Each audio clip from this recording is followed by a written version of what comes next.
क्योंकि जब लालू प्रसाद का शासन था तो उसमें पूरा एरिया जितने भी डिस्ट्रिक्ट है और स्टेट वो पूरे बर्बाद हो चुके थे, क्योंकि उनका जो भी था वो मेन मुद्दे पे नहीं था, सिर्फ घोटाले पे था। तो क्या युवाओं को 10 लाख रोजगार मिल पाएगा? क्योंकि पीछे का यदि लोग देख रहे हैं, ट्रैक रिकॉर्ड जो देख रहे हैं वो अच्छा नहीं है आरजेडी का, कि युवाओं को लुभाने के लिए एक जॉब कार्ड खेला है कि 10 लाख युवाओं को पहले कैबिनेट पे हम जॉब देने का काम करेंगे। आपने भी बोला कि तेजस्वी यादव जो है 10 लाख रोजगार देने की बात किया है, उस पर आपको विश्वास नहीं है, लेकिन उसके थोड़ी ही देर बाद आपके एनडीए ने कहा है 19 लाख रोजगार, जिसमें से 4 लाख सरकारी, उसके बाकी रोजगार रहेगा, उस पर आपको विश्वास है?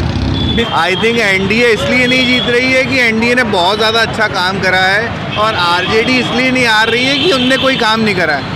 एक लास्ट क्वेश्चन है आपसे कि जो कोरोना महामारी हुई उसमें आपका जो बीजेपी का रोल था all over India related to प्रवासी मजदूर को इधर भेजना, इस तरह बिहार और यूपी में वो, और बाकी जो कोरोना में जिस तरह से टेस्टिंग हुई है, देर से शुरू हुई थी, साथ साथ हॉस्पिटल में जिस तरह की व्यवस्था थी, और आज भी जिस तरह से चल रहा है, उस पर आप खुश हैं, सेटिस्फाइड हैं कि अनसेटिस्फाइड हैं? ये बिल्कुल साफ सुथरा बताइएगा। नहीं, देखिए, मैं आप सवाल पूछोगे ऐसा जो कि उलझा हुआ होगा तो उसमें साफ सुथरा जवाब आपको क्या लगता है? नहीं, आपको क्या लगता है? अनबायस्ड होकर बताइए। ऐसा नहीं, मुझे ऐसा लगता है कि स्कूल को फ़ी नहीं लेनी चाहिए, क्योंकि ऑनलाइन पर्पस नहीं होता बच्चे को पढ़ाने का।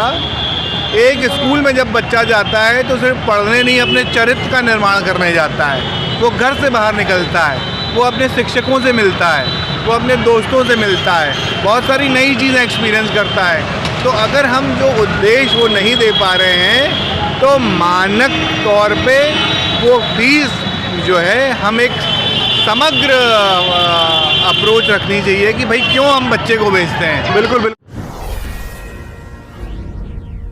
नमस्कार, मैं आशुतोष श्रीवास्तव, X24 न्यूज़ से। आज मैं आया हुआ हूँ पटना शहर में। ये बेली रोड है और आज 71 सीटों का चुनाव हुआ है। तो आइए जानते हैं कि आने वाले 3 तारीख को, 3 नवंबर को पटना का भी चुनाव है, तो यहाँ का क्या रुझान है? ये आपका किसकी तरफ रुझान है? एनडीए की तरफ रुझान है। क्यों? आखिर कौन सा काम किया है वो भी बताइए।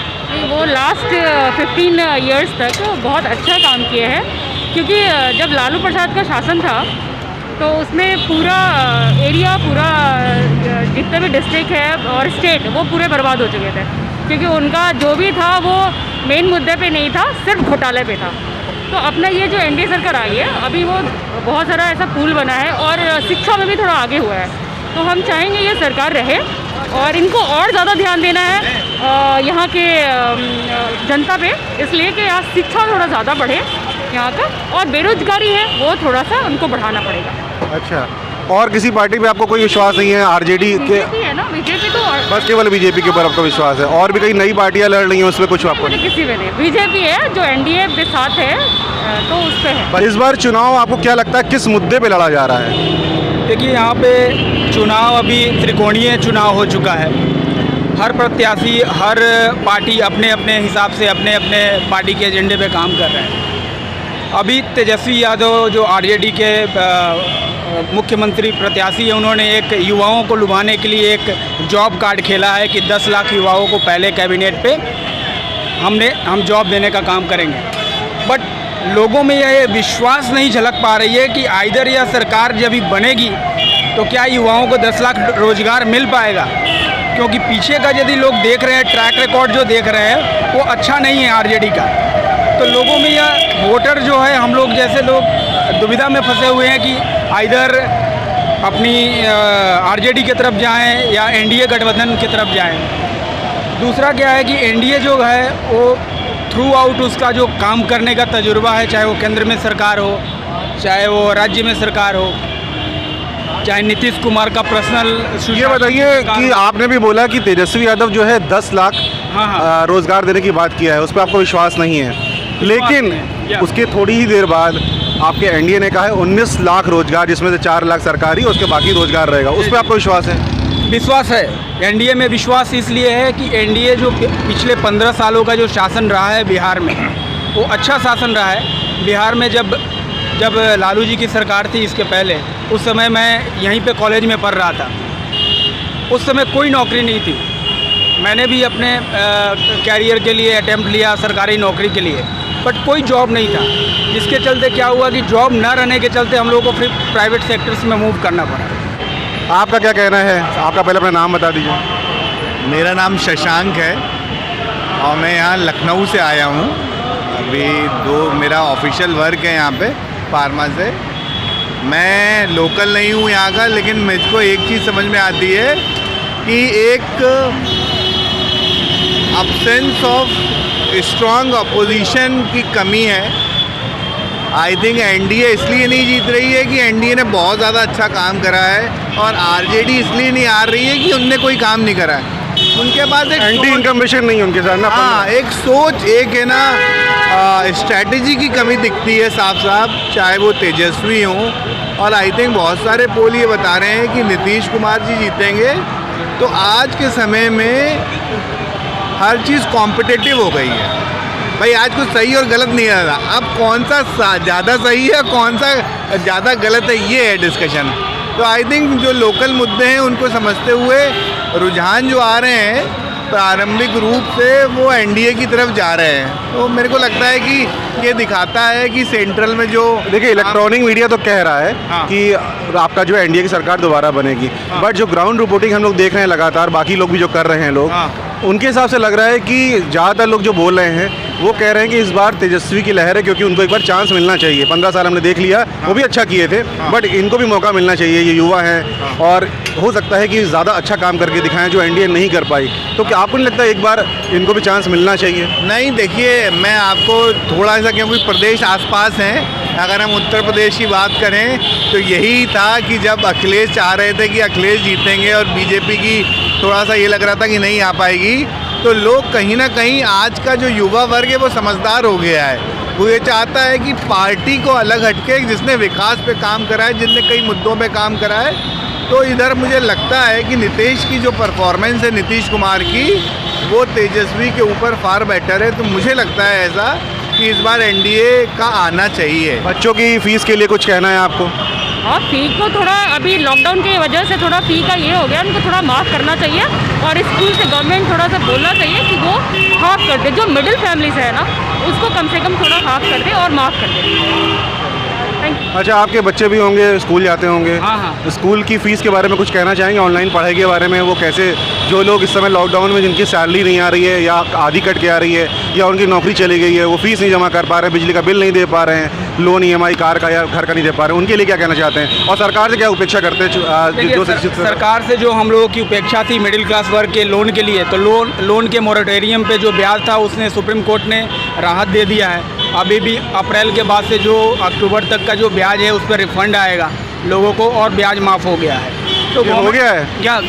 माफ़ हो गया। कल का दैनिक भास्कर पेपर बता रहा है। और 5 नवंबर तक सारे बैंक्स को जो ईएमआई लिए हैं उसको रिफ़ंड भी करना है। तो गवर्नमेंट उस लेवल पे काम कर रही है। स्कूल फीस के बारे में क्या कहना है? स्कूल फीस कहीं ना कहीं थोड़ा सा हार्डिंग है, क्योंकि स्कूल फीस में जो मिडिल क्लास हैं, जिनके बच्चे पढ़ाई कर रहे हैं और जो बच्चे जो अभिभावक देने में सक्षम नहीं हैं, उसके लिए बहुत सारे स्कूल्स जो हैं उन्होंने यह पॉलिसी लाई है कि यदि आप अभी अफोर्ड नहीं कर रहे हैं तो आप अभी फ़ी मत दीजिए, बट जब हमारा इंस्टीट्यूशन से स्टार्ट हो जाएगा तो you can pay the fees. एक लास्ट क्वेश्चन है आपसे कि जो कोरोना महामारी हुई उसमें आपका जो बीजेपी का रोल था all over India related to प्रवासी मजदूर को इधर भेजना, इस तरह बिहार और यूपी में वो, और बाकी जो कोरोना में जिस तरह से टेस्टिंग हुई है, देर से शुरू हुई थी, साथ साथ हॉस्पिटल में जिस तरह की व्यवस्था थी और आज भी जिस तरह से चल रहा है, उस पर आप खुश हैं, सेटिस्फाइड हैं कि अनसेटिस्फाइड हैं? ये बिल्कुल साफ सुथरा बताइएगा। नहीं, देखिए मैं, आप सवाल पूछोगे ऐसा जो कि उलझा हुआ होगा तो उसमें साफ सुथरा जवाब आपको क्या लगता है? नहीं, आपको क्या लगता है? अनबायस्ड होकर बताइए। ऐसा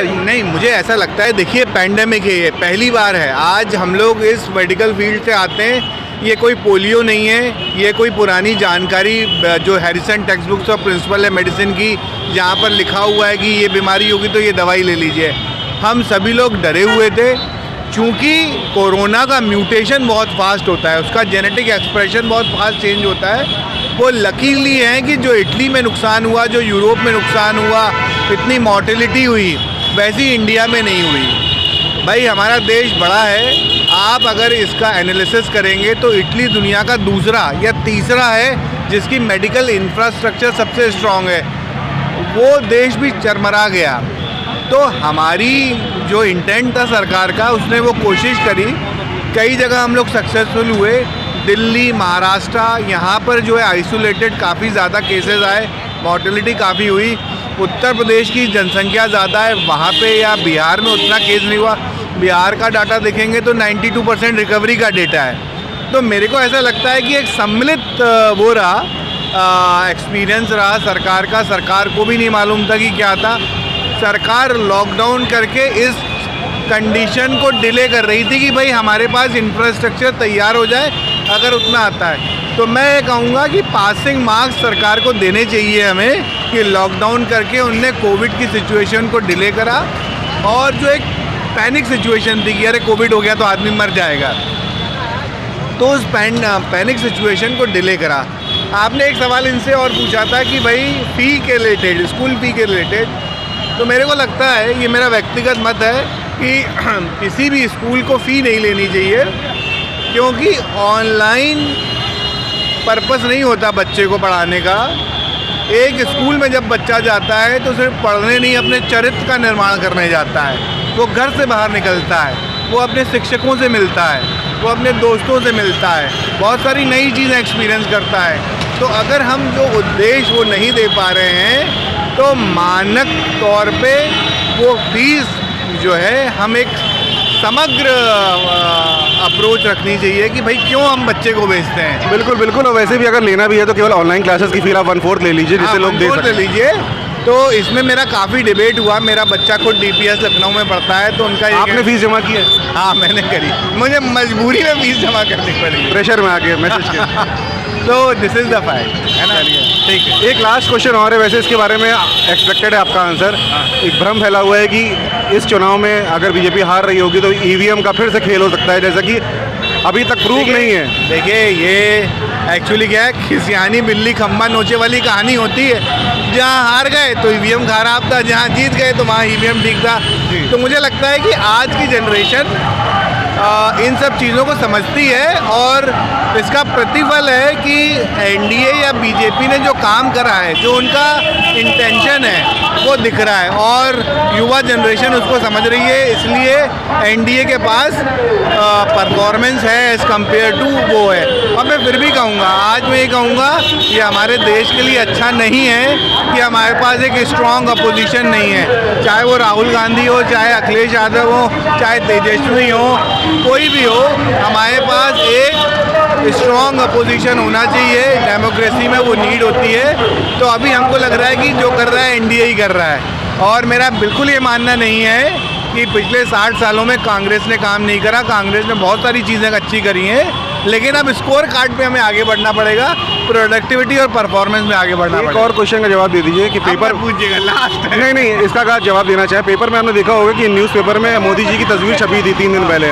आज के पेपर में तो मोदी जी और नीतीश जी दोनों साथ में आए हैं। तो क्या ऐसा सही है कि प्रधानमंत्री होकर जो हमारे देश के हैं वो दिल्ली में भी सामने आ जाते हैं, पूरा अरविंद केजरीवाल के सामने भी आ जाते हैं, और यहाँ पे नीतीश के सामने? तो क्या नीतीश कुमार को सामने नहीं होना चाहिए था? ज़रूरी है मोदी जी का अकेले चेहरा यहाँ पे आए सारे पेपर्स के ऐड में? मुझे लगता है ये हर पार्टी की स्ट्रेटजी है। तो कई जगह लोग आमने सामने आ जाते हैं, कई जगह वो नहीं रहते हैं। लेकिन एट द एंड मेरा ये मानना है कि जैसे जो भी विकसित देश हैं, आने वाले समय में सिर्फ 2 ही पार्टी हमारे देश में होनी चाहिए, एक अगेंस्ट में और एक फॉर में। उसी तरह हम आगे बढ़ सकते हैं, क्योंकि अब 2021 में रीजनल पार्टियों का महत्व धीरे धीरे ख़त्म होगा, जो कि हम देख ही रहे हैं। उत्तर प्रदेश एक ऐसा प्रदेश था जहाँ रीजनल पार्टियाँ सबसे ज़्यादा थी। तो धीरे धीरे आने नॉर्थ इंडिया और सेंट्रल इंडिया में ये चीज़ें हो रही हैं। ये है। चलिए, धन्यवाद, बहुत अच्छा लगा आपसे बात करके। ये थे यहाँ की पब्लिक और यहाँ का रुझान जो ये पब्लिक कह रही है।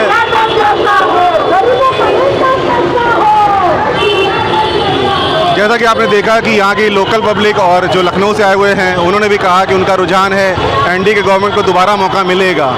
मैं आशुतोष श्रीवास्तव, कैमरा पर्सन आकाश राय के साथ X24 न्यूज़, सत्यमेव जयते।